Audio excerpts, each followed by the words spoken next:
ஆண்டவரை ஸ்தோத்திரிக்கிற கர்த்தாவே, இந்த நாளிலும் ஆண்டவரே நீர் எங்களோடு கூட பேச போகிற வார்த்தைகளுக்காக ஸ்தோத்திரம் ஆண்டவரே.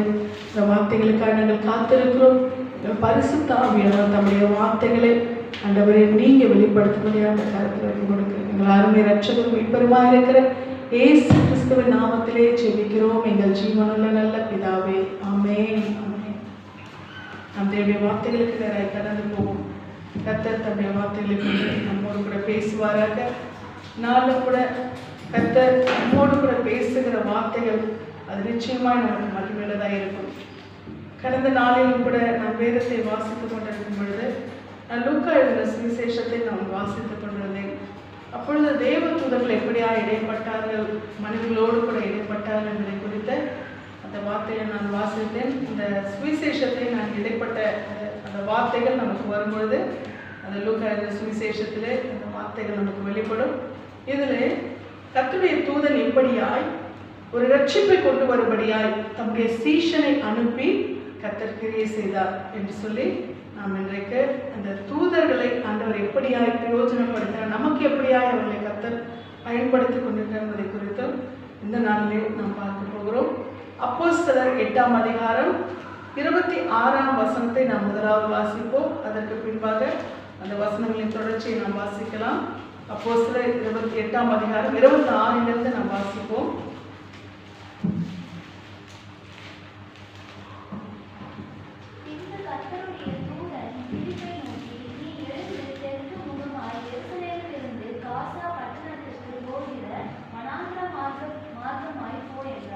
அந்தபடி அவன் எழுந்து போனான். அப்பொழுது எத்தியோப்பியருடைய ராஜஸ்திரியாகிய கந்தாகே என்பவளுக்கு மந்திரியும் அவளுடைய பொக்கிஷம் எல்லாவற்றிற்கும் தலைவருமாயிருந்த எத்தியோப்பியனாகிய ஒருவன் பணிந்து கொள்ளும்படி எருசலேமுக்கு வந்திருந்து ஊருக்கு திரும்பி போகும்போது தன் ரதத்திலே உட்கார்ந்து ஏசாயா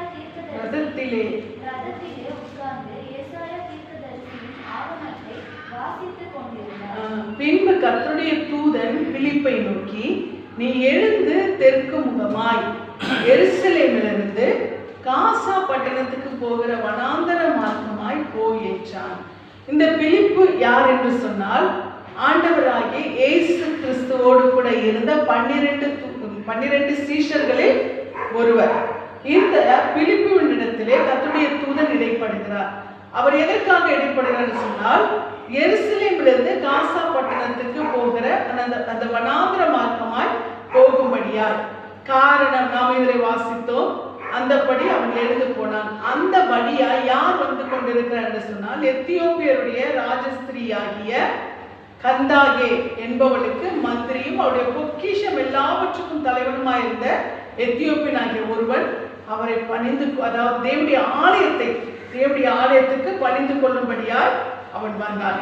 இப்ப இந்த தூதர்கள் என்று சொல்லும் பொழுது, இதைத்தான் நான் லூக்கா எழுதின சுவிசேஷத்துல வாசிக்கும் போது அந்த வசனத்துல அவர் தூதன் எப்படியாய் மரியாளோடு கூட இடைப்பட்டார், சகரியாவோடு கூட இடைப்பட்டார், இப்படியெல்லாம் கூட நம்ம புதிய ஏற்பாட்டிலும் நாம் பார்க்கிறோம். இப்படித்தான் தூதர்கள் நேரடியாகவே வந்து புதிய ஏற்பாட்டின் காலத்திலும் அவர்கள் மனிதர்களோடு கூட இடைப்பட்டார்கள். இன்றைக்கு நம்மோடு கூட நாம் கடந்த நாட்களிலும் கூட தேவ செய்தியில நான் சொல்லியிருந்தேன், நம்மோடு கூட தூதர்கள் இடைப்படும்படியாக கர்த்தர் எந்த ரூபத்திலாகவும் அனுப்புகிறார் என்று சொல்லி இல்லையா. நமக்கு உதவி செய்யும்படியா நம்ம அறியாத மனிதர்களாய் இருப்பார்கள், இவங்க எப்படி நமக்கு ஒத்தாசை செய்கிறார்கள் என்று சொல்லி நாம் யோசிப்போம். ஆனால் அவர்களை கர்த்தர் தூதர்களாய் அனுப்புகிறார். அல்லேலூயா. தம்முடைய தூதர்களை நாம் அறியாத மனிதர்கள் வடிவிலே நமக்கு உதவி செய்யும்படியாய் அனுப்புகிறார். இன்றைக்கும் அது நடந்து கொண்டிருக்கிற நாம் விசுவாசிக்கிறோமா? அல்லேலூயா. ஆமென். இது நிச்சயமாக நாம நினைப்போம், இவங்களுக்கும் நமக்கு சம்பந்தம் இல்லை, ஆனா இவங்க வந்து நமக்கு உதவி செய்யறாங்களே அப்படின்னு சொல்லி நாம் ஆச்சரியப்படுவோம். ஆனால் கர்த்தர் நமக்கு ஒரு ஆசை அனுப்பும்படியாய் சில வேளைகளில் தம்முடைய தூதர்களை அவர் அனுப்புகிறார். இன்றைக்கும் அது நடந்து கொண்டிருக்கிறது. நீங்கள் விசுவாசித்தால் அந்த மகிமையை நீங்கள் காண்பீர்கள். அல்லேலூயா. எந்த ரூபத்தினாலும் கர்த்தர் அந்த வழியை நமக்கு தம்முடைய தூதர்களை அனுப்பி இந்த நாட்களிலும் இன்றைக்கு நாம் வாழ்ந்து கொண்டிருக்கிற இந்த காலகட்டத்திலும் தம்முடைய தூதர்கள் இந்த பூமியிலே நடமாடி கொண்டிருக்கிறார்கள். அது மாத்திரமல்ல, நம்மோடு கூட கர்த்தர் நிச்சயமாகவே நாம் சங்கீதம் 91 நாம் வாசித்த பிரகாரமாய் உன் வழிகளில் எல்லாம் உன்னை காக்கும்படியாய் உனக்காக தம்முடைய தூதர்களுக்கு கட்டளையிடுவார். உன் பாதங்கள் கல்லில் இடராதபடிக்கு அவர்கள் உங்களை தங்கள் கைகளிலே கரங்களிலே ஏந்தி கொண்டு போவார்கள் என்று சொல்லி வசனம் இருக்கிறது. சத்தியம். அல்லேலூயா. கர்த்தருடைய வசனம் என்பது சத்தியமாய் இருக்கிறது. இன்றைக்கும் நம்மை அவர்கள் ஏந்தி கொண்டு போய் கொண்டிருக்கிறார்கள். எத்தனை விபத்துக்கள், எத்தனையோ ஆபத்துக்கள், எத்தனையோ நாசமோசங்கள் சூழ்ந்திருக்கிற இந்த உலகத்திலே கர்த்தர் தம்முடைய தூதர்களுக்கு கட்டளையிட்டு இன்றைக்கும் நம்மை பாதுகாத்துக் கொண்டிருக்கிறார். அல்லேலூயா. இந்த பாக்கியம் யாருக்கு கிடைக்கும்? நம்முடைய பிள்ளைகளுக்கு தான் நிச்சயமாய் கிடைக்கும். இதை நாம் விசுவாசிக்கிற ஆண்டவர் தம்முடைய தூதர்களை எனக்காக அவர் வைத்திருக்கிறார். தம்முடைய தூதர்களை எனக்காக அனுப்பி அவர் பாதுகாத்துக் கொண்டிருக்கிறார். இப்படித்தான் ஆண்டவர் புதிய ஏற்பாட்டின் காலத்திலே தம்முடைய சீஷனுக்கு கர்த்தர் கட்டளையிடுகிறார். ஒருவன், அதாவது எத்தியோப்பியா மந்திரியா இருக்கிற கந்தாகே ராஜஸ்ரீக்கு மந்திரியா இருக்கிற ஒருவன், அவன் ஏசாயா தீர்க்கதரிசி நிருபத்தை அவன் வாசித்துக் கொண்டிருக்கிறான் என்று சொல்லி கர்த்தர் அவருக்கு வெளிப்படுத்துகிறார். இந்த கந்தாகே மந்திரி இவர் ஒரு புறஜாதி. ஆனால் நீங்க பாத்தீங்கன்னா யார் இந்த எத்தியோப்பியா மந்திரி என்று சொல்லி நீங்கள் பார்க்கும் பொழுது, இவர் கிறிஸ்துவை குறித்து அறியாதவர், ஆனால் தேவனுடைய ஆலயத்தை குறித்து அறிந்தவர். தேவனுடைய ஆலயத்தை குறித்து அறிந்தவர், ஆனால் கிறிஸ்துவை குறித்து இன்னும் அறியாதவர். அவர் இங்கு எருசலேம் தேவாலயத்தின் மகிமை அறிந்தவராய் இருந்தார். இங்கிருந்து அநேக இஸ்ரவேல் ஸ்ப்ரெட் ஆகிறாங்க இல்லையா? இஸ்ரவேல் ஜனங்கள் பல தேசங்களுக்கு அவர்கள் சிதறுகிறார்கள். இப்படிப்பட்ட ஒரு சூழ்நிலை வருவது, பாபிலோனிலிருந்து வந்து சிறைப்பிடிக்கப்படும் பொழுது, அநேக யுத்தங்கள் இவர்கள் சந்திக்கும் பொழுது அநேக இஸ்ரவேலர் என்ன பண்றாங்கன்னா, இங்கே இஸ்ரவேல் தேசத்தை விட்டு அவர்கள் சிதறடிக்கப்படுகிறார்கள். இப்படிப்பட்ட சூழ்நிலை இவர்கள் பல தேசங்களுக்கு கடந்து போகிறார்கள். இப்படி கடந்து போன தேசங்களிலே இந்த எத்தியோப்பியா தேசமும் ஒன்று. இந்த எத்தியோப்பியா தேசத்திலே அவர்கள் கடந்து போகும் பொழுதுதான் இங்கே இந்த எத்தியோப்பியா மந்திரி என்ன செய்கிறார் என்று சொன்னால், இந்த எருசலேம் தேவாலயத்தை குறித்து அறிந்து கொள்ள. ஏனென்றால் அங்கிருக்கிற இஸ்ரவேலர் இங்க என்ன பண்ணுவாங்க, வருஷம் வந்து கண்டிப்பா அவங்க எங்க இருந்தாலும் இந்த எருசலேம் தேவாலயத்துக்கு நிச்சயமாய் வந்து விடுவார்கள். எருசலேம் தேவாலயத்துக்கு வருடம் வந்து தேவனுடைய பண்டிகையை, தேவனை ஆராதிக்கிற அந்த நாளுக்கு அவர்கள் வந்து விடுவார்கள். அதனால இந்த எத்தியோப்பியா மந்திரியும் அதை அறிந்திருந்தார். அதனால் அவர் தேவனை குறித்த ஒரு தாகம், ஏன்னா ஆதி நாட்கள் முதற்கொண்டு தேவன் இஸ்ரவேல் ஜனங்களை நடத்தின அந்த நடத்துதல்கள் தேவனுடைய புத்தகத்திலே, ஆகமங்களின் புத்தகத்திலே என்ன பண்ணிருக்கிறது, எழுதப்பட்டிருக்கிறது. அது மாத்திரமல்ல, தீர்க்கதரிசிகளின் புத்தகங்களிலே இனி நடக்க போகிற காரியங்கள் இதுல ஒன்றுதான் இந்த ஏசாயா தீர்க்கதரிசன புஸ்தகம். இந்த ஏசாயா தீர்க்கதரிசன புஸ்தகம் இந்த எத்தியோப்பியா மந்திரி வாசித்துக் கொண்டிருந்தது. அவர் சரியா என்ன பண்றாருன்னா, இந்த காரியங்களை கேள்விப்பட்டவர், இஸ்ரவேல் ஜனங்களை தேவன் நடத்தின விதங்களை அறிந்து அதனால் கவரப்பட்டுதான் அவர் எங்க வராரு, இந்த எருசலேம் தேவாலயத்துக்கு. அது கட்டப்பட்ட விதம் எல்லாவற்றையும் அறிந்தால் எருசலேம் தேவாலயத்துக்கு அவர் தேவனை பணிந்து கொள்படியா வருகிறார். அப்படி வருகிறவர் என்ன செய்கிறார் என்று சொன்னால், இவர் வரும் பொழுது இந்த புஸ்தகத்தை என்ன பண்றாரு, இந்த வேதத்தின் அந்த ஆகமங்களின் புஸ்தகம், இது அது மாத்திரமல்ல தீர்க்க தரிசனங்களும் இதுல அடங்கியிருக்கு. நமக்கு கொடுக்கப்பட்ட இந்த வேத புத்தகம் இதுல இப்பொழுது இயேசு கிறிஸ்துவுக்கு பிறகாக நமக்கு புதிய ஏற்பாடு இணைக்கப்பட்டிருக்கிறது. ஆனால் அதற்கு முன்பாக பழைய ஏற்பாடுகள் முழுமையாய் இதில் காணப்பட்டது. ஏனென்றால் அந்த கடைசி புஸ்தகமாக இருக்கக்கூடிய அந்த சகரியா, இந்த சகரியா புஸ்தகத்துக்கு பிறகாக நீங்கள் பார்ப்பீர்களானால் இங்கே அதுல வந்து என்னன்னா, அதுக்கு பிறகாக பல நூற்றாண்டுகள் இடைவெளி இருந்தது. வேத புத்தகம் எழுதப்படாத அந்த பல இடைவெளி, பல நூற்றாண்டுகள், கிட்டத்தட்ட இருக்கலாம் 400 ஆண்டுகள் கூட இருக்கலாம். அப்படிப்பட்ட நூற்றாண்டுகள் இடைவெளி காணப்பட்டது. இந்த இடைவெளியில தான் என்ன நடந்தது என்று சொன்னால், இங்கே தேவ தூதர்களோ இல்லை எந்த ஒரு தீர்க்கதரிசிகளோ இந்த தேசங்களுக்கு வராத ஒரு சூழ்நிலை. ஏனென்றால் தேவன் தம்முடைய தீர்க்கதரிசிகளை அனுப்பி அவர்கள் கீழ்ப்படியாதபடியெல்லாம் கர்த்தரே என்ன பண்ணாரு, அந்த சூழ்நிலையை மாற்றிவிட்டார். தீர்க்கதரிசிகளை யாரையும் அனுப்புற எதுவுமே இல்லை. ஒரு மனுஷனுக்கு தேவனுக்குமான ஒரு இடைப்பட்ட ஒரு நிலைமை என்பது என்ன பண்ணுச்சு, அப்படியே சைலண்டா போயிடுச்சு. எதுவுமே இல்லை.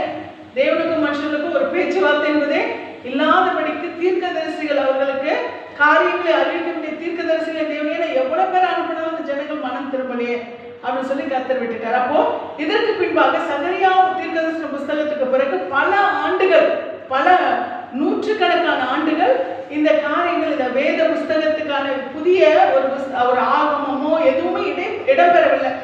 அப்படிப்பட்ட ஒரு சூழ்நிலையில இதற்கு பின்புதான் இந்த காலகட்டங்களுக்கு எல்லாம் பின்புதான் என்ன பண்ணுச்சு, இயேசு கிறிஸ்து வந்தார். அதுக்கு பின்புதான் இந்த மத்தேயு எழுதின சுவிசேஷத்திலிருந்து நமக்கு புதிய ஏற்பாடுகள் ஆரம்பிக்கப்பட்டது.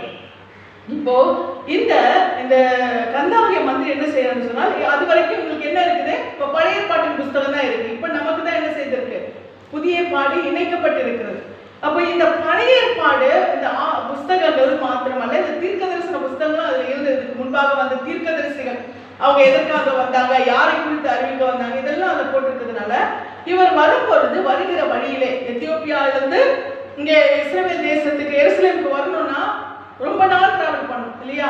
அந்த டிராவலிங் டைம்ல அவர் என்ன பண்றாருன்னு சொன்னா, அவர் இந்த வேத புத்தகத்தை அவர் வாசித்து கொண்டிருக்கிறார். அதுலதான் இங்கு நாம இன்னைக்கு வாசிக்கிற அந்த ஏசாயா தீர்க்க தரிசன புஸ்தகம் அன்றைக்கு அவர் வாசிக்கும்படியா அவருடைய கண்களிலே பட்டது.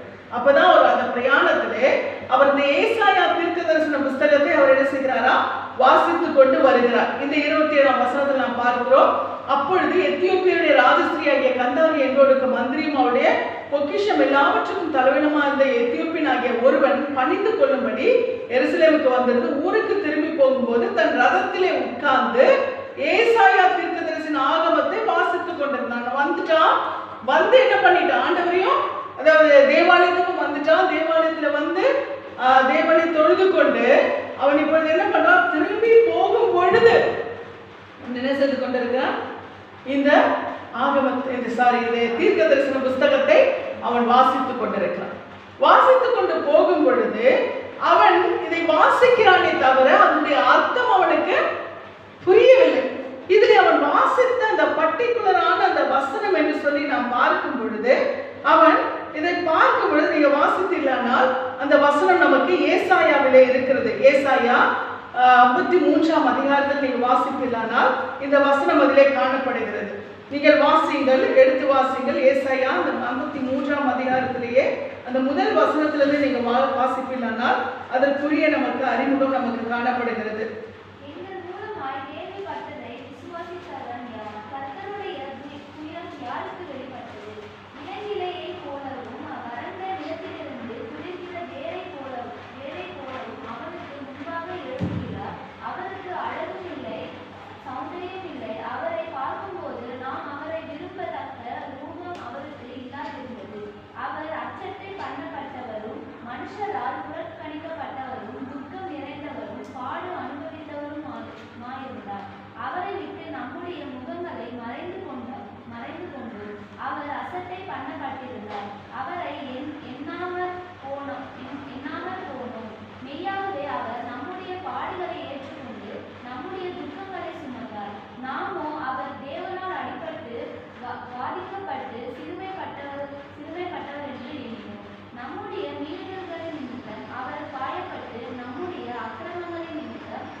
இப்போ இதை வாசிட்டு இருக்கும் போது இவர் யாரு, எதுக்காக இவர் நமக்காக இந்த பாடுபடணும், என்ன இது அவருக்கு ஒன்றும் புரியல. இப்போ அநேக வேளையில நம்ம வேதத்தை வாசிப்போம், ஆனால் நமக்கு அதனுடைய உட்கருத்து என்ன செய்யாது, விளங்காது. அப்போ உட்கருத்து நமக்கு விளங்காத போது நாம் அதனுடைய உட்கருத்து விளங்காத ஒரு சூழ்நிலையில நாம் அதை என்ன பண்ண முடியாது, சரியா அண்டர்ஸ்டாண்ட் பண்ணிக்க முடியாது. அப்பொழுது கர்த்தருடைய ஆவியானவர் என்ன செய்கிறார், நமக்கு அதற்குரியவர்களை அவர் பயன்படுத்தி அந்த வார்த்தைகளை நமக்கு விளக்கி காண்பிக்கிறார். இப்படித்தான் ஆண்டவர் நம்மோடு கூட அவர் இந்த வேத வசனத்தின் அர்த்தங்களை நமக்கு வெளிப்படுத்துகிறார். கடந்த வாரத்திலே ஒரு சகோதரி என்னோடு கூட இடைப்படும் பொழுது அந்த பேசும் பொழுது சகோதரிக்கு ஆர்வம் இருக்கிறது, அவனுடைய வார்த்தை எல்லாருக்கும் சொல்லணும், ஆண்டவரை பத்தி நான் சொல்லணும்ன்ற ஆர்வம் இருக்கு. ஆனால் அதை புரிந்து கொள்ளுகிற பலன் நம்ம புரிஞ்சுக்கிட்டாலும் மற்றவங்களுக்கு சொல்ல முடியும் இல்லையா. அப்போ அதை புரிந்து கொள்ளாத விதத்திலே அதை சொல்லுகிறதற்கு சில காரியங்கள் அவர் புரிந்து கொண்ட விதத்தை எனக்கு வெளிப்படுத்தும் பொழுது அது மிகவும் அது தவறான உட்கருத்தை அது வெளிப்படுத்துகிறது. அப்போ நான் சொன்னேன், அம்மா நீ இதை புரிஞ்சுக்காம, நீ முதல்ல புரிஞ்சுக்காம தயவு செஞ்சு நீ வெளியில போய் சொல்றாரு. ஏன்னா இதை புரிஞ்சுக்கிட்ட கருத்து மிக மிக தவறானது. அதனால நீ முதல்ல நீ அண்டர்ஸ்டாண்ட் பண்ணாதான் இது பண்ண முடியும். இதை நீ மாம்சத்துல உனக்கு ஒரு ஆர்வம் இருக்கு, உனக்கு ஒரு இன்ட்ரெஸ்ட் இருக்கு இயேசுவை பத்தி சொல்லணும்னு, ஆனா அதை நீ தப்பா வெளியில போய் சொல்லிட்டேன்னா அது என்னவாயிடும்? அன்றைய நாமத்துக்கும் சரி, அது உனக்கும் அது நல்லா இருக்காது. அதனால இதை நீ நல்லா புரிஞ்சுக்கோ. இல்லை புரியலன்னா கூட நீ கேட்டுக்கோ. அதனால அப்பதான் அந்த மகள் சொன்னா, அதனாலதான் நான் ஃபோன் பண்ண உங்களுக்கு அப்படின்னு சொல்லிட்டு. அப்போ ஏன்னா தேவனுடைய வேத வசனம் என்பது நம்முடைய கண்களால் பார்த்து வாசிக்கக்கூடிய பிரகாரமாய் இருக்காது. சில காரியங்கள் நமக்கு ஆவியானவர் என்ன பண்ணணும், அந்த பலனோடு கூட நமக்கு வெளிப்படுத்தினால் நாம் என்ன செய்ய முடியும், நாம் அதை புரிந்து கொள்ள முடியும். அப்ப இங்கே பார்க்கும் பொழுது இந்த எத்தியோப்பியா மந்திரி அவர் வாசிக்கிறார், அவர் படிக்கிறார். ஆனால் அவருக்கு என்ன இல்லை, அதனுடைய அர்த்தம் அவருக்கு ஒரு ஆர்வம் இருக்கிறது. அவருக்கு இது என்னன்னு நம்ம தெரிஞ்சுக்கணும்ன்ற அவருடைய உள்ளான ஆர்வம் இருக்கிறது. யாரு இங்க இவர் யாரை பத்தி ஏசாயா சொல்லி இருக்கிறார்? நமக்காக ஒரு அடிக்கப்படுவான்னு சொல்லி இருக்கிறாரு, நமக்காக ஒரு காயப்படுவான்னு சொல்லி இருக்கிறார், நமக்காக ஒரு மரிப்பான்னு சொல்லியிருக்கிறார். யார் அவர்? ஏன்னா அவர் இயேசு கிறிஸ்துவை அறியவில்லை, தேவனை அறிந்திருக்கிறார், தேவனுடைய மகத்துவத்தை அறிந்திருக்கிறார், தேவனை நடத்துகிற அதாவது இஸ்ரவேல் ஜனங்கள், தேவன் யாரை நடத்தினா அந்த ஜனங்களை குறித்து அறிந்திருக்கிறார். அதனாலதான் இவ்வளவு தூரம் வந்திருக்கிறார். எத்தியோப்பியாவிலிருந்து அந்த தேவனை நான் பணிந்து கொள்ள வேண்டும், இப்படிப்பட்ட ஒரு தேவனை நான் இதற்கு முன்பாக நான் அறிந்ததில்லை, இதற்கு முன்பாக நான் கேள்விப்பட்டதில்லை. ஆனால் இப்படி ஒரு தேவன் இருக்கிறாரே, அவர் இருக்கிற அந்த ஆலயத்தை, அவர் வாசம் பண்ண அந்த ஆலயத்தை நான் பார்க்க வேண்டும் என்று சொல்லி இவ்வளவு தூரம் பணிச்சுட்டு போறார். அந்த அளவுக்கு ஆர்வம் இருக்கிற ஒரு மனிதர் இங்கே இந்த ஏசாயா தீர்க்கதரிசி எழுதியிருக்கிற நிருபத்துல ஒருவர் நமக்காக மரிக்க போகிறார், ஒருவர் நமக்காக ஜீவனை கொடுக்க போகிறார் என்று சொல்லி எழுதியிருக்கிறாரு. அவர் யாரு என்னதுன்னு சொல்லி அவருக்கு தெரிஞ்சுக்க ஆர்வம். அதை படிக்க படிக்க படிக்க அவருக்குள்ளாய் ஆர்வம் இருக்கிறது. ஏன்னா அப்போ அவர் படிக்கிற காலகட்டத்திலே அந்த நிருபங்கள் அதாவது மத்தேயு, மார்க், இந்த சுவிசேஷங்கள் எழுதப்படவில்லை. அதனால அவர் படிக்க வாய்ப்பு, இயேசு கிறிஸ்துவை குறித்து அறிந்து கொள்ள அவருக்கு வாய்ப்பு இல்லை. அதனால அவருக்கு தெரியல. அதனால யார் இந்த மனிதர், யார் நமக்காக மரிக்க போகிறார், யார் நமக்காக வரப்போகிறார் என்று சொல்லி அவருக்கு அது குறித்த ஒரு ஆச்சரியம். படிக்கிறாரு, தெரிந்து கொள்ள ஆர்வம் இருக்கு, ஆனா தெரியல. இதை யார் அறிந்திருந்தார்? ஆவியானவர். அல்லேலூயா. இதை ஆவியானவர் அறிந்திருக்கிறார். மனிதர்கள் உள்ளே இருக்கிற எண்ணங்கள், நினைவுகள், எதிர்பார்ப்புகள், வேதனைகள் எல்லாவற்றையும் அறிகிற ஒருவர் தான் யாரு? ஆவியானவர். அப்போ இவர் எங்கோ பல மைல் தூரத்துல இவர் இதை வாசித்துக் கொண்டிருக்கிறார். பிலிப்பு ஏதோ பல மைல் தூரத்திலே அவர் இருக்கிறார். ஆனால் இவர்களுக்குள்ளா இடைப்படுகிறவர் யாரு? ஆவியானவர். ஆமென். நமக்குள்ளாகவும் நாம் வெவ்வேறு சூழ்நிலைகளை இருந்தாலும் நமக்குள்ளா இந்த ஒரு மனதை உண்டாக்குகிறவர் யாரு? ஆவியானவர். நமக்குள்ளாய் அந்த இடைப்பட்டு நமக்குள்ளா கிறிஸ்துவுக்குள்ளான அந்த ஒரு மனதை உண்டாக்குகிறவர் ஆவியானவர். இங்கே இவர் வாசித்துக் கொண்டிருக்கும் பொழுது இவருக்குள்ளாய் அந்த எதிர்பார்ப்பு, அந்த தாகம் இருக்கிறது என்பதை அறிந்த ஆவியானவர் இவருக்குள்ளாய் இந்த ரட்சிப்பு இருக்கணும். ஏன்னா அநேகர் தேவனை இன்றைக்கு கூட இஸ்ரவேலர் தேவனை மகிமைப்படுத்துகிறார்கள், ஆனால் இயேசு கிறிஸ்துவை மகிமைப்படுத்தவில்லை. இன்னைக்கும் தேவனுக்கு, மோசேக்கு மகிமையை கொடுக்கிறார்கள், ஆனால் இயேசு கிறிஸ்துவுக்கு மகிமையை கொடுக்கவில்லை. ஏனென்றால் அவர்கள் இயேசு கிறிஸ்து ஒரு தீர்க்கதரிசியாக தான் பார்க்கிறார்களே தவிர தேவகுமாரனாய் அவர்கள் பார்க்கவில்லை. ஆனால் அந்த பாக்கியம் கர்த்தர் நமக்கு கொடுத்திருக்கிறார். அல்லேலூயா.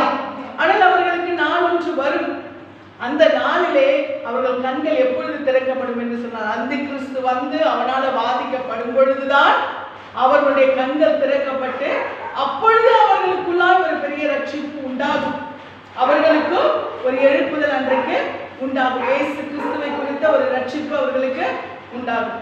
இப்படிப்பட்ட லிஸ்ட்ல தான் இந்த கந்தாகிய மந்திரி என்ன பண்ற காணப்படுகிறார். அப்ப இங்கே அவர் அப்படியா எத்தியோப்பியா மந்திரி இங்கே காணப்படும் பொழுது அவருக்கு ஒரு எண்ணம், யார் இவர், இவரை குறித்து நான் அறிந்து கொள்ள வேண்டும், இவரை குறித்து நான் தெரிந்து கொள்ள வேண்டும். அந்த ஆவல் அவருக்குள்ள இருக்கும் பொழுது இந்த இடத்துல தான் ஆவியானவர் இடைப்படுகிறார். ஆவியானவர் அவரோடு கூட இடைப்படும் பொழுது இங்கே நாம் பார்க்கிறோம், அந்த 28ஆம் வசனத்துல அவர் வாசித்துக் கொண்டிருக்கிற அந்த காரியத்தை ஆவியானவர் அறிந்து அவர் இடைப்பட விரும்புகிறார். இங்கே அவர் ஆலயத்துக்கு போயிட்டு திரும்பி போகிறார். இங்கே எருசலேம் தேவாலயத்துக்கு போயிட்டு திரும்பி போகிறார். அப்பொழுது அவர் இந்த நிருபத்தை வாசிக்கிறார். ஆலயத்துக்கு தான் போகிறாரு, ஆண்டவரை குறித்து தான் படிக்கிறாரு. ஆனால் அவருக்குள்ளாய் இயேசு கிறிஸ்து இல்லை. இயேசு கிறிஸ்து இல்லாத போது அது ரட்சிப்பா இருக்குமா? ரட்சிப்பா இருக்குமா? நிச்சயமா இருக்காது. இயேசு கிறிஸ்து ஒருவருக்குள்ளாய் வந்தாதான் அந்த ரட்சிப்பு. இன்னைக்கு இன்றைக்கும் இஸ்ரவேலர் ஆபிரகாமின் சந்ததியா இருந்தாலும் அவர்கள் ரட்சிக்கப்படாதவர்கள். காரணம், அவர்கள் யாரும் அக்செப்ட் பண்ணிக்கல, இயேசு கிறிஸ்துவை அவர்கள் ஏற்றுக்கொள்ளவில்லை. அதனால அவங்களுக்கு இன்னும் அந்த ரட்சிப்பு என்பது கிடைக்கவில்லை. ஆனால் இன்றைக்கு நாம புறஜாதிகளாக இருந்தாலும் இயேசு கிறிஸ்துவை ஏற்றுக்கொண்டபடினாலே நாம் அந்த ரட்சிப்புக்கு பங்காளிகளாய் காணப்படுகிறோம். இங்க பார்க்கும் பொழுது இந்த ரட்சிப்பு இவனுக்கு கிடைக்கவில்லை. ஆனா இவர் எங்க போயிட்டு வர்றாரு? எங்க போயிட்டு வர்றாரு? எருசலேம் தேவாலயத்துக்கு போயிட்டு திரும்புறாரு. ஆனால் அவருக்குள்ளாய் அந்த ரட்சிப்பு இல்லை. காரணம், அவர் இயேசு கிறிஸ்துவை பரிபூரணமாய் அறிந்து கொள்ளவில்லை. இந்த சூழ்நிலை தான் இன்றைக்கும் இருக்கிற அநேக கிறிஸ்தவர்கள். நீங்க பாத்தீங்கன்னா இன்றைக்கு இருக்கிற கிறிஸ்தவர்கள் எல்லாரும் என்ன பண்றாங்க? அதுக்கு போகிறார்கள். அநேகர் பயபக்தியாய் போகிறார்கள். அநேகர் நேர் முழங்காலிலே நின்று என்ன பண்றாங்க? ஜெபிக்கிறார்கள். ஆனால் அவர்கள் அந்த இடத்துல இயேசு கிறிஸ்துவை அறிந்து கொள்ளுகிற அந்த அறிவை அவர்கள் பெற்றுக்கொள்ளவில்லை. இயேசு கிறிஸ்துவுக்கு கொடுக்கக்கூடிய மகிமை அவர்கள் கொடுக்கவில்லை. நான் கிறிஸ்தவர்கள் என்று சொல்லிக் கொண்டிருக்கிற அந்த தேவாலயங்களில் இருக்கக்கூடிய ஒரு சிலைகளுக்கு கொடுக்கக்கூடிய மகத்துவத்தை அவர்கள் யாருக்கு கொடுக்கல? இயேசு கிறிஸ்துவுக்கு அவர்கள் கொடுக்கவில்லை. அதனால அவர்கள் பயபக்தியோடு தான் பணிந்து கொள்கிறார்கள், பயபக்தியோடு தான் ஆராதிக்கிறார்கள். ஆனால் ஆராதிக்க வேண்டியவரை ஆராதிக்கவில்லை. ஆராதிக்க வேண்டியவருக்கு முக்கியத்துவம் கொடுக்கவில்லை. அவருக்கு மாத்திரம் தான் சொல்றார், தேவன் ஒருவரை தவிர. அப்ப அவர் ஒருவரை தவிர வேற ஒருவருக்கும் மகிமை நம்ம என்ன பண்ணக்கூடாது? கொடுக்கக்கூடாது. இயேசு கிறிஸ்து தான் தேவன். அப்ப அவருக்கு தான் அந்த மகிமை. ஆனா இன்றைக்கு என்ன பண்றாங்க? நாங்கள் ஆராதிக்கிறோம், நாங்கள் மகிமை கொடுக்கிறோம். அந்த மகிமை யாருக்கு போகிறது? ஆண்டவர் சொல்றேன், மகிமை நான் விக்கிரகங்களுக்கு கொடேன். ஆனால் என்ன செய்து கொண்டிருக்கிறார்கள்? அந்த மகிமையை விக்கிரகங்களுக்கு, தேவனுக்கு இயேசு கிறிஸ்துவுக்கு கொடுக்க வேண்டிய மகிமை அது. அல்லேலூயா. இன்றைக்கு அநேக கிறிஸ்தவர்கள் செய்து கொண்டிருக்கிற காரியம் ஆலயத்திலே வைத்துதான். நான் வேற எங்கேயும் சொல்லலை. இவரும் ஆலயத்துக்கு தானே போயிட்டு வந்தாரு. உங்களுக்கு புரியுதுல்ல? இவரும் ஆலயத்துக்கு தான் போயிட்டு வர்றாரு, எருசலேம் தேவாலயத்துக்கு தான் போயிட்டு வர்றாரு. ஆனால் அந்த எருசலேம் தேவாலயத்துல இயேசு கிறிஸ்துவுக்கான மகிமை இல்லை, இல்லையா? ஏன்னா அது அங்க இருக்கிற ஜனங்கள் அவருக்கு கொடுக்க வேண்டிய இயேசு கிறிஸ்து தான் ரட்சிப்பு என்பதை அவர்கள் அறிந்து கொள்ளவில்லை. அப்படி இருக்கும்போது அந்த மகிமை எப்படி அங்க கிடைக்கும்? இவரும் அதே தான், இயேசு கிறிஸ்துவை அறிந்து கொள்ளாமல் அவர் போய் ஆலயத்துக்கு போய்விட்டு வருகிறார். இன்றைக்கு அநேகருடைய கிறிஸ்தவ வாழ்க்கை வீணாய் போய் கொண்டிருக்கிறது. கேட்டா நாங்களும் கிறிஸ்தவர்கள் என்று சொல்வார்கள். ஆனால் இயேசு கிறிஸ்துவுக்கு முழு மகிமையும் கனத்தை கொடுத்தா மட்டும்தான் எல்லாமே என்னவா இருக்கும்? ரட்சிப்பு பரிபூர்ணமடைந்துதான் காணப்படும். இங்கே பார்க்கும் பொழுது இவரும் இதை செய்கிறார். ஆனால் அவருக்கு இயேசு கிறிஸ்து என்ற அந்த மகிமை அவருக்கு தெரியவில்லை. 29ஆம் வசனத்தை வாசிக்கலாம்.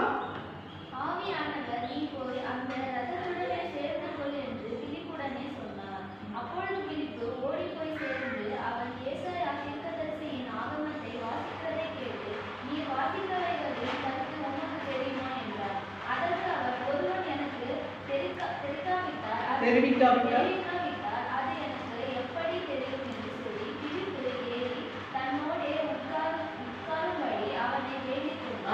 இங்கே வாசிக்கும் வந்து ஆவியானவர் சொல்லிட்டாருப்பா, இந்த மாதிரிப்பா அந்த மந்திரி வந்து என்ன பண்ணிட்டு இருக்காரு? போயிட்டு இருக்காரு. ஏன்னா இந்த மந்திரி ரட்சிக்கப்பட்டா இவர் யார் தெரியுமா? அந்த கந்தாகிய ராஜஸ்திரிக்கு மிக மிக முக்கியமானவர், பொக்கிஷங்களுக்கெல்லாம் தலைவன். அப்ப எவ்வளவு முக்கியமான ஆள் பாருங்க. யாருமே நம்பி ஒரு பொக்கிஷத்தை ஒப்படைப்பாங்களா? இல்லையா? ஒரு அக்கௌண்ட் புக்கு கொடுப்பாங்களா நம்பி? இல்ல.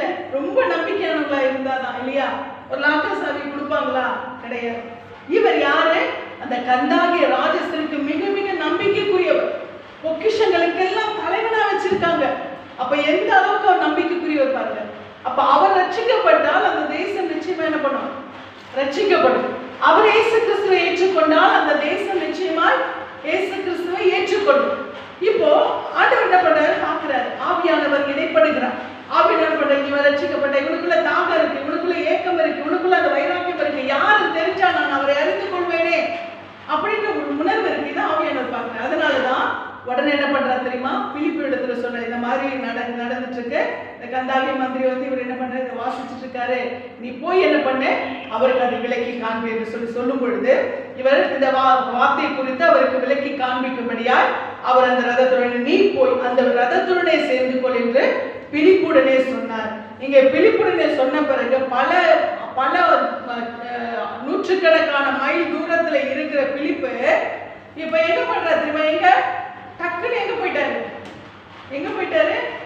கந்தாகிய மந்திரி டிராவல் பண்ணிட்டு இருக்க, எத்தியோப்பியா மந்திரி டிராவல் பண்ணிட்டு இருக்க, அந்த ரதத்துக்கிட்ட போயிட்டாரு. எங்க இருக்கிறவர் எங்க போயிட்டாரு பாருங்க. ஆவியானவர் நினைச்சா எதுனா செய்வார். அல்லேலூயா. ஆவியானுடைய மகிமை எதை வேண்டுமானாலும் செய்யும். நமக்குள்ளே இருக்கிற ஆவியானுடைய பலம் அது எதை வேண்டும் வல்லமையுள்ளதா இருக்கிறது. இன்றைக்கு நம்மோடு கூட தேவதூதர்கள் இருக்கிறார்கள், நம்மோடு கூட பரிசுத்த ஆவியானவர் இருக்கிறார். நாம் சாதாரணமானவங்களா? நிச்சயமா நம்ம சாதாரணமானவங்க கிடையாது. ஆனால் சூழ்நிலைகள் நம்மை சாதாரணமானவர்களாய் காண்பித்துக் கொண்டிருக்கிறது. ஆனால் எப்பொழுது நாம் அந்த பலத்தை உணர்கிறோமோ அப்பொழுது நாம் யாரா இருக்கிறோம்? அசாதாரணமானவர்களால் நாம் காணப்படுகிறோம். இங்கே எங்கேயோ இருக்கிற ஒரு பிலிப்புவை அந்த கந்தாகிய மந்திரியோடு கூட கொண்டு போகிற ஆவியானுடைய பலம் எவ்வளவு பெரிதா இருக்குன்னு பாருங்க, இல்லையா? அப்ப இந்த எத்தியோப்பிய மந்திரியோடு கூட என்ன செய்கிறார்? ஆவியானுடைய பலத்தோடு கூட அந்த ரதத்தோடு கூட அவர் சேர்ந்து கொள்கிறார். சேர்ந்து கொண்டு பிலிப்பு ஓடி போய் சேர்ந்து அவன் ஏசாயா தீர்க்கதரிசியின் ஆகமத்தை வாசிக்கிறதை கேட்டு, நீர் வாசிக்கிறவளின் கருத்து உமக்கு தெரியுமா என்றான். இப்ப என்ன பண்றார் பிலிப்பு? கேட்கிறார். அவர் பார்க்கிறார். ஏன்னா ஆவியானவர் ஆல்ரெடி அவருக்கு வெளிப்படுத்திட்டார். அவருக்கு இயேசு கிறிஸ்துவை குறித்து நீ விலக்கி காண்பிக்க வேண்டும் என்று சொல்லி இப்ப படிச்சுட்டு இருக்கும் போது பிலிப்பு போய் என்ன பண்றாரு? டக்குன்னு போய் என்ன பண்றாரு? அவருடைய ரதத்தை ஸ்டாப் பண்ணிட்டு, இப்ப நீங்க இதை படிச்சுட்டு இருக்கீங்களே, இந்த ஏசாயா தீர்க்கதரிசியோட புத்தகத்தை குறித்து உங்களுக்கு தெரியுமா அப்படின்னு சொல்லி கேட்கிறார். இப்ப கேட்கும் பொழுது அவருக்கு என்ன பண்ணல, அதை குறித்து புரியல. படிக்கிறாரு, இன்ட்ரெஸ்ட் இருக்கு. இன்னைக்கு நாம கூட வேதத்தை படிக்க வேண்டும், இல்லையா? நமக்கு எழுதி கொடுக்கப்பட்டது. ஆண்டவர் சொல்லியிருக்கார், என் வேதத்தை உனக்கு எழுதி கொடுத்திருக்கேன், நீங்களோ அதை அந்நிய காரியமாய் எண்ணுகிறீங்களே. அப்போ நம்ம கிறிஸ்தவங்கன்னா நம்ம ஜெபிக்கணும், நம்ம கிறிஸ்தவங்கன்னா நம்ம என்ன பண்ணணும்? பைபிளை வாசிக்கணும், வேதத்தை நாம் தினந்தோறும் வாசிக்க வேண்டும். ஆனால் நாம் வாசிக்கிறவர்கள் இன்றைக்கு இந்த வேதத்தை நான் முழுவதுமா, எத்தனை பேர் வேத புத்தகத்தை முழுசா படிச்சு முடிச்சிருக்கீங்க? எத்தனை பேர்? Very good. வேதத்தை முழுவதுமாய் நீங்க என்ன பண்ணிருக்கீங்க? படிச்சு முடிச்சிருக்கீங்க.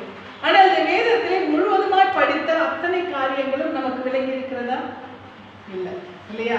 நம்ம படித்திருக்கிறோம், தவறில்லை. அது நமக்கு ஆண்டவர் நமக்கு கொடுத்த புத்தகம் இது. அப்ப நமக்கு நாம இதை படிக்கிறது நிச்சயமா நம்ம இதை படிக்கணும். ஆனா இதை படிக்கிறதுனால நமக்கு இது எனக்கு தெளிவாய் முழுவதும் புரிந்து விட்டது என்று நம்ம சொல்ல முடியாது, இல்லையா? இதேதான் இந்த மந்திரியும் செஞ்சது. அவர் வேதத்தை படிக்கிறார், ஆனால் அதற்குரிய காரியங்கள் அவருக்கு என்ன பண்ணல, புரியல.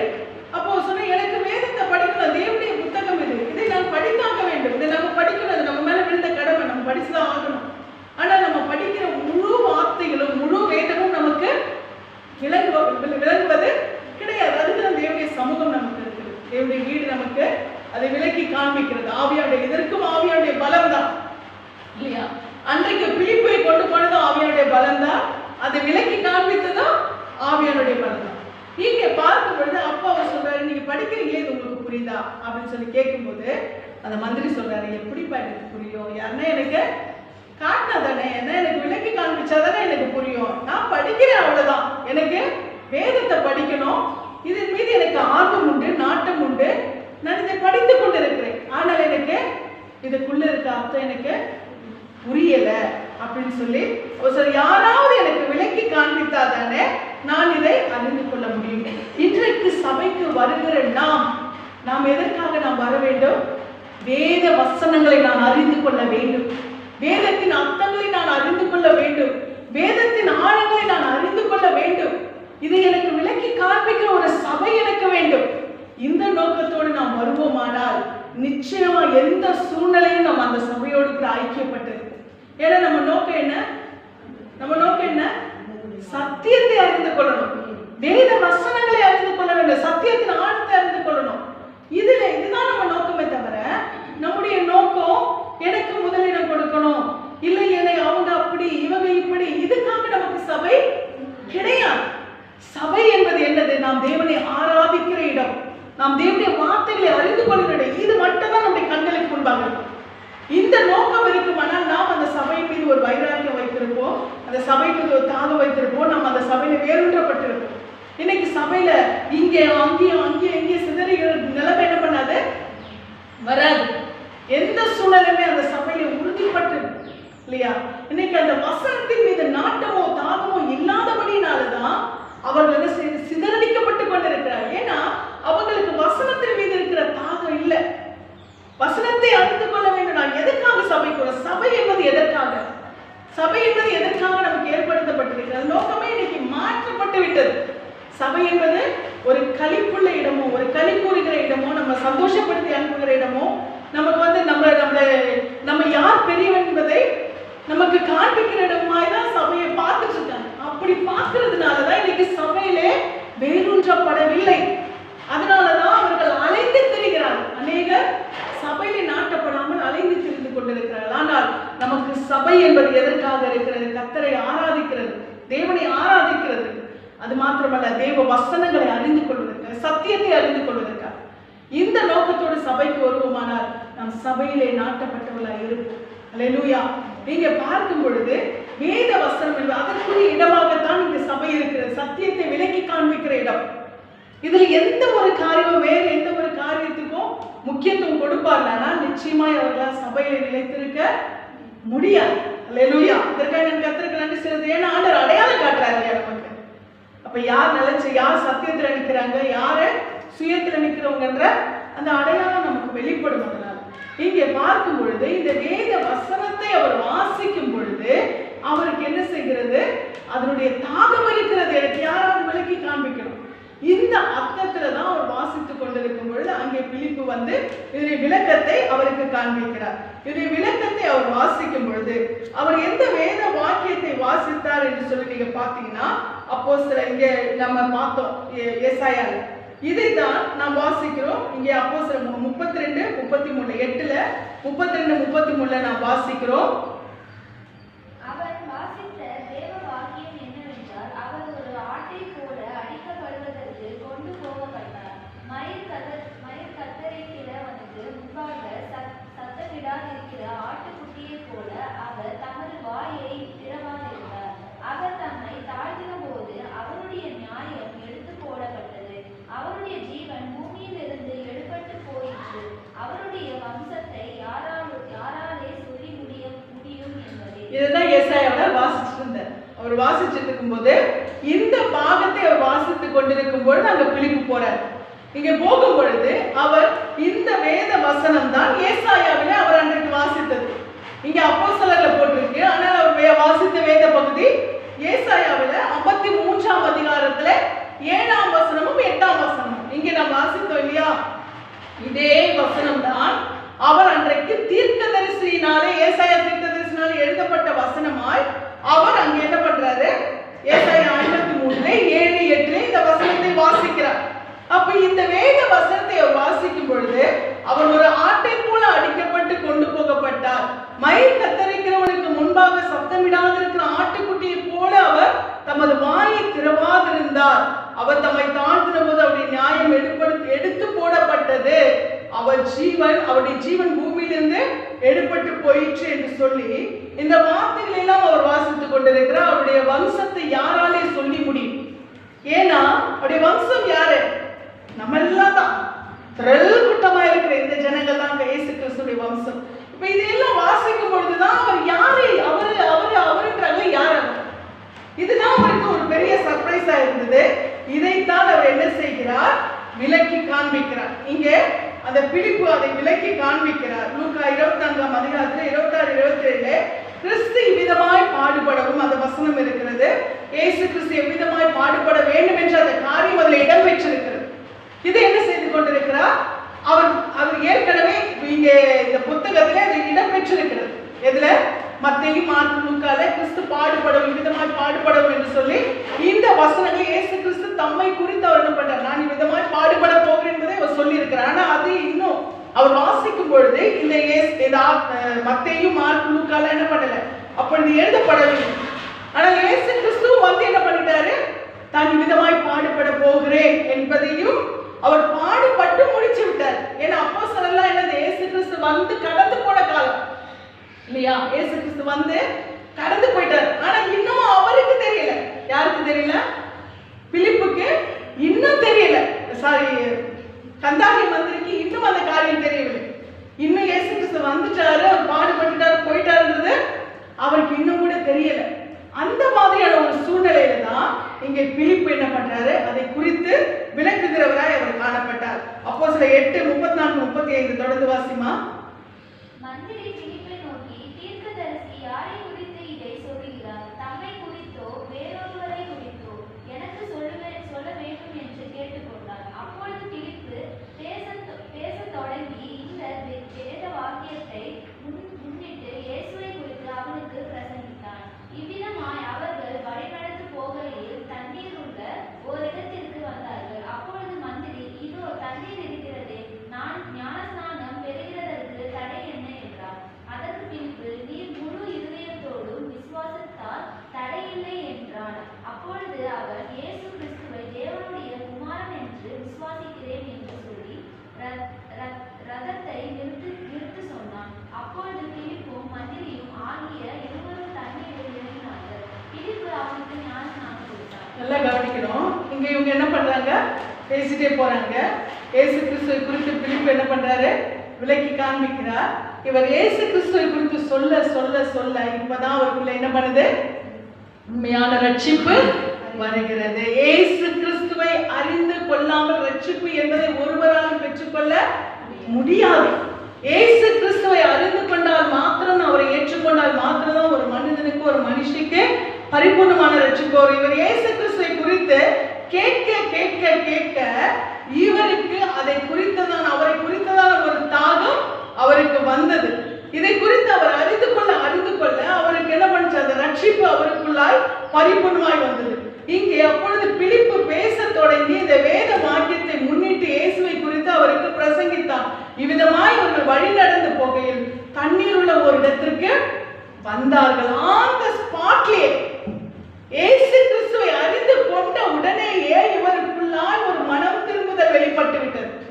மனம் திரும்புதல் வந்த உடனேயே இவங்க ரெண்டு பேருக்குள்ள இடைப்பட்ட பரிசுத்த ஆவியானவர் இவருக்குள்ள இடைப்பட ஆரம்பிச்சிட்டார். அல்லேலூயா. ஸ்பாட்ல தான் எல்லாமே, இந்த ஸ்பாட்ல தான் நடந்துச்சு. பரிசுத்த ஆவியானவர் வெயிட் பண்ணாரா, சரி இவன் வந்து என்ன பண்ணிட்டான், இன்னும் கொஞ்சம் இயேசு கிறிஸ்துவை அறிந்து கொள்ளட்டும், இன்னும் கொஞ்சம் அவன் என்ன பண்ணிட்டான், சர்ச்சுக்கெல்லாம் போயிட்டு இன்னும் கொஞ்சம் என்ன பண்ணிட்டான், நல்லா மனம் திரும்பட்டும் அப்படின்னா இல்ல. அவருடைய மனம் திரும்புதல் எப்படிப்பட்டதா இருந்தது, உண்மையான மனம் திரும்புதல், உண்மையான ஒப்பு கொடுப்பு. இதை யார் பார்த்து கொண்டிருக்கிற ஆவியானவர். இங்கே பிலிப்புவுக்கும் மந்திரிக்கும் இடையில இருந்த ஆவியானவர் இப்போ இந்த மந்திரிக்கு உள்ளேயே போயிட்டார். அல்லேலூயா. ரட்சிப்பு அவருக்குள்ள வந்ததும் இப்ப அவர் உள்ளத்திலே கலந்து போயிட்டார். இப்ப அவர் உள்ளத்திலேயே அவருக்கு தெரிஞ்சிடுச்சு, இவனுக்குள்ள நான் நிறைய தடவை உங்களுக்கு சொல்லி இருக்கிறேன், நமக்கு எப்பொழுது உண்மையான ரட்சிப்பு வருகிறதோ அந்த உண்மையான ரட்சிப்பை நாம் பெற்றுக்கொள்ளுகிற அந்த நொடியிலேயே நமக்குள்ளே பரிசுத்த ஆவியானவர் வந்து விடுகிறார். இதற்காக அவர் வந்து அவரை நமக்குள்ளே இருக்கிற பரிசுத்த ஆவியானவரை நாம் அனல் மூட்டும் பொழுது அவர் என்ன செய்கிறார், அவர் நமக்குள்ளிருந்து வெளிப்படுகிறார். அதுதான் நமக்குள்ள ஒரு ஃபயர் இருக்கு, ஒரு நெருப்பு இருக்கு, ஒரு ஒரு ஒரு நெருப்பை கொளுத்துறோம். இப்ப அதுக்குள்ள என்ன இருக்கு, நெருப்பு இருக்கு. ஆனா அது என்ன பண்ணல, வெளியில தெரியல, எரியல. ஆனா உள்ள என்ன பண்ணிட்டு இருக்கு, கணிச்சிட்டு உள்ள என்ன ஆயிட்டு இருக்கு, உள்ள அந்த நெருப்பு என்ன பண்ணிட்டு இருக்கு, ஃபயர் இருக்கு. அப்ப நம்ம என்ன பண்றோம், அந்த நெருப்பு எரியணும்னா என்ன செய்வோம், என்ன செய்வீங்க, அடுப்பு எரிச்சிருக்கீங்கல்ல, என்ன செய்வோம், இல்ல எரிஞ்சு உள்ள நெருப்பு இருக்குது, அது என்ன பண்ணுவீங்க, நெருப்பு இருக்குது மேல தெரியல, என்ன பண்ணுவீங்க, ஊதுவோம். ஊதுவோம். ஊதும் பொழுது அது ஊத ஊத ஊத என்ன பண்ணும், உள்ள இருக்கிற அனல் வெளியே பற்றி எரிய ஆரம்பிக்கும். கரெக்ட் தானே? அப்ப உள்ளே இருக்கிற அனல் என்ன, உள்ள இருக்கிற நெருப்பு என்ன செய்யுது, அது வெளியே தெரிய ஆரம்பிக்குது. இதேதான் நீங்க எல்லாருமே, நம்ம எல்லாருமே ரட்சிக்கப்பட்டிருக்கிறோம். நம்ம உண்மையான ரட்சிப்பை பெற்றிருக்கிறோம். இயேசு கிறிஸ்துவை குறித்த தாகம் நமக்குள்ள இருக்கிறது. உண்மையான ரட்சிப்பை நம்ம பெற்றுக்கொண்டபடியால் நமக்குள்ள என்ன இருக்குது? அந்த பரிசுத்த ஆவியான ஃபயர் உள்ள இருக்கிறது. உள்ள அந்த அனல் இருக்கிறது. ஆனா அந்த அனலை நம்ம என்ன பண்றதில்ல? வெளிப்படுத்துறதுல, ஊதுறதில்ல. அதை ஊதி ஊதி அந்த ஃபயர், இப்ப நெருப்பு எரிச்சாதான் என்ன பண்ணும்? அதுக்குள்ள நெருப்பு இருக்குன்றது தெரியும். கடைச்சிட்டு இருந்தா நமக்கு தெரியாது. உள்ள இருக்கும்போது நமக்கு தெரியாது. ஒரு கட்டைக்குள்ள நெருப்பு இருக்குது என்பது அது என்ன ஆகும்? அது ஊதி அதை எரிய விடும்பொழுது அந்த ஃபயர் தெரியும் பொழுதுதான் நமக்கு எல்லாருக்கும் தெரியும் இல்லையா? அப்போ இந்த பரிசுத்த ஆவியானவர் எப்போ வெளிப்படும்? நமக்குள்ளே இருக்கிற பரிசுத்த ஆவியானவர் நாம் அனல் மூட்டும் பொழுது, நாம் அதை ஊதும் பொழுது அவர் என்ன பண்றாரு? அனல் மூட்டி அவரை நாம் மகிமைப்படுத்தும் பொழுது அவர் என்ன பண்றாரு? வெளிப்படுகிறார். இதுதான் நம்ம பேசுற அந்நிய பாஷை, இதெல்லாமே நம்ம ஆவியில நிரம்புறது, இதெல்லாமே. அதனால இவங்களுக்கு தான் பரிசுத்த ஆவியானவர் இருக்கிறார், இவங்களுக்கெல்லாம் இல்லைன்னு கிடையாது. உண்மையா ரட்சிக்கப்பட்ட எல்லாருக்குள்ளயுமே பரிசுத்த ஆவியானவர் இருக்கிறார். ஆனால் நாம் அதை என்ன பண்றோம்? நாம் அதை வெளிப்படுத்துகிற, அனல் மூட்டுகிற விதத்துல தான் பரிசுத்த ஆவியானவர் என்ன பண்றாரு? பற்றி எரிகிற அந்த நெருப்பு போல வெளிப்படுத்துகிறார். இங்கே பார்க்கும் பொழுது இவனுக்குள்ளே அந்த தாகம் இருந்தது. இப்ப இயேசு கிறிஸ்துவை அவனை அறிந்து கொள்ள அந்த பரிசுத்த ஆவியானவர் என்ன பண்ணிட்டாரு? உள்ள வந்துச்சார். உள்ள வந்ததும் இப்போ அவனுக்குள்ளே இருக்கிற அந்த பரிசுத்த ஆவியின் பலன் என்ன செய்கிறது? அவனுக்குள்ள அந்த ரட்சிப்பு வந்ததும் பரிசுத்த ஆவியின் பலன் என்ன செய்கிறது? இப்ப அவனுக்குள்ளாய் இன்னும் அதிகமாக கர்த்தருக்குள்ளே நெருங்கி போகும் என்ற தாகத்தை அவனுக்கு கொடுக்கிறது. இப்ப என்ன பண்றது? பிலிப்பு சொன்னாரா, எப்ப நீ ஞாசனை எடுத்துக்கோ, நீ வந்து இயேசு கிறிஸ்து, இப்ப நான் உங்களுக்கு சொல்லிட்டேன்ல, நீ என்ன பண்ணணும்? கண்டிப்பா ஞாசனை எடுத்துக்கணும். இங்க எதையாவது வசனம் போட்டிருக்கா? கிடையாது. இங்க மந்திரி தான் கேட்கிறாரு, நான் இயேசு கிறிஸ்துவை குறித்து அறிந்து கொண்டேன், அவர் தான் ரட்சகர் என்று தெரிந்து கொண்டேன். இப்ப எனக்குள்ள அந்த வைராக்கியம் வந்து விட்டது, ஏன்னா ரட்சிப்பு உண்மையாகி விட்டது. அதனால பரிசுத்த ஆவியானவர் உள்ள வந்தார். இப்போ அவரே தான் என்ன பண்றாரு? நான் இப்ப ரட்சிக்கப்பட்டுட்டேன்ப்பா, நான் ஞானஸ்நானம் எடுத்து. அல்லேலூயா. அநேக கிறிஸ்தவர்களாக இருக்கிறார்கள், இன்னும் ஆனால் என்ன செய்யல? முழுகி ஞானஸ்நானம் எடுக்கவில்லை. ரட்சிக்கப்பட்டிருக்கிறோம். ஆனால் ரட்சிப்பு என்பதை எதை நமக்கு வெளிப்படுத்துகிற? நமக்குள்ளே உண்மையான ரட்சிப்பு, உண்மையாய் ஆவியானவர் இருக்கிறார். அப்ப நாம் என்ன பண்ணணும்? முழுகி ஞானஸ்நானம் எடுக்கும் பொழுது அதை நாம் என்ன பண்றோம்? நாம் பரிபூர்ணமாய் கிறிஸ்துவுக்குள்ளாய் இருக்கிற என்பதை நாம் வெளிப்படுத்தியுள்ளாய் இருக்கிறோம். இப்ப அவர் பரிபூர்ணமாய் நான் கிறிஸ்துவுக்குள்ளாய் இருக்கிற என்பதை அந்த ஸ்பாட்ல அவர் வெளிப்படுத்துறார். அவர் போயிட்டு நான் யோசிச்சு சொல்றேன், இல்ல நான் ஒரு நாளைக்கு நான் மறுபடியும் நான் என்ன பண்றேன், அடுத்த வருஷம் நான் திரும்பி வரும் பொழுது நான் வந்து ஞானஸ்நானம் எடுத்துக்கிறேன்னு சொன்னாரா? கிடையாது. ஏனென்றால் அவருடைய ரட்சிப்பு உண்மை, அவருடைய மனம் திரும்புதல் உண்மை, அவருக்குள்ளே பரிசுத்த ஆவியானவர் கிரியை செய்து கொண்டிருக்கிறது உண்மை. அப்ப அவர் உண்மையாய் அவரோட பரிசுத்த ஆவியானவர் கிரியை செய்து கொண்டிருக்கிறபடினாலே அந்த ரட்சிப்பு என்ன பண்ணுச்சு? தப்புன்னு வெளிப்பட்டுச்சு. உடனே என்ன பண்றாரு? தண்ணி இருக்கு, நானும் இருக்கிறேன், கொடுக்க நீயா இருக்கிற, அப்புறம் என்ன பிரச்சனை? உடனே என்ன பண்றாரு? அந்த இடத்திலே நீங்க பார்க்கும் பொழுது இவ்விதமாய் 36ஆம் வசனத்தில் நாம் வாசிக்கிறோம்.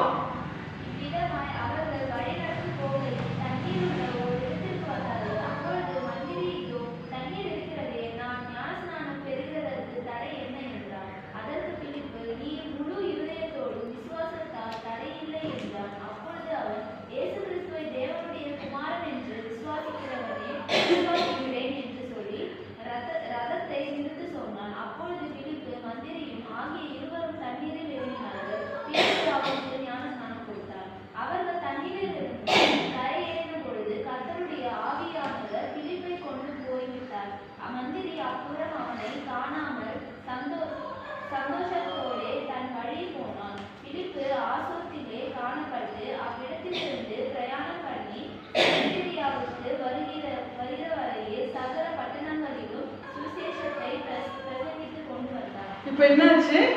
வந்தாங்க, தண்ணியில இறங்கினாங்க, ஞானஸ்நானம் பிலிப்பு கொடுத்தாரு, ஆவியானவர் என்ன பண்ணாரு? அப்ப அவங்க வந்த வேலை முடிச்சு கிளம்பி தப்புன்னு என்ன பண்ணாரு? மறுபடியும் ஆவியானவர் என்ன பண்ணார்? பிலிப்புவை அவரை வேற இடத்திற்கு கொண்டு போயிட்டார். கந்தாகிய மந்திரி அவர் செல்ல வேண்டிய தேசத்துக்கு அவர் கடந்து போனார். இங்கே நாம் பார்க்கும் பொழுது நமக்கு ஒரு விஷயம் தெளிவாய் புரிகிறது. என்னது? நாம இயேசு கிறிஸ்துவை ஏற்றுக்கொண்டால் உண்மையான ரட்சிப்பு நமக்கு பரிசுத்த ஆவியை நமக்குள்ளாய் கொடுத்து விடுகிறது. இங்கே அமர்ந்திருக்கிற நாம் எல்லாருமே இயேசு கிறிஸ்துவை உண்மையாய் ஏற்றுக்கொண்டவர்கள்.